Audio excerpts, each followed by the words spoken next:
கெவுரு அடை எப்படி செய்கிறேன்னு பார்க்கலாம் வாங்க. அதுக்கு தேவையான பொருள் என்னென்னு பார்த்துக்கலாம். கெவுரு மாவு, உப்பு, வரமிளகாய், முருங்கைக்கீரை, வெங்காயம், தண்ணி, இது எல்லாத்தையும் மிக்ஸ் பண்ணிக்கலாம் வாங்க. போட்டுக்கலாம். வரமிளகாய்,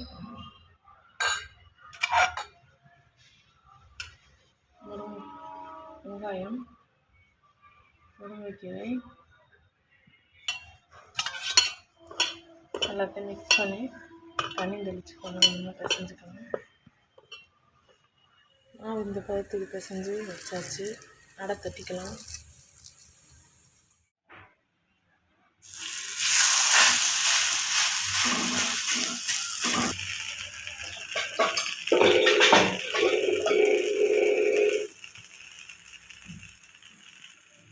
அடை தட்டியாச்சு. எண்ணெய் விட்டுக்கலாம்.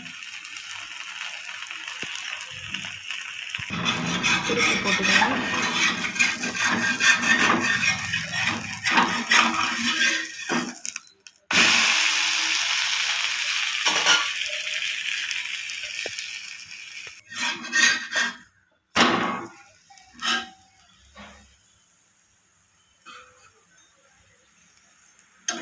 அடை வெந்துருச்சு, எடுத்துக்கலாம் வாங்க. இதே மாதிரி எல்லாத்தையும் சுட்டு எடுத்துக்கலாம். வாங்க இப்போ எல்லாரும் சாப்பிடலாம். கார அடை, இனிப்பு அடை. வாங்க சாப்பிடலாம்.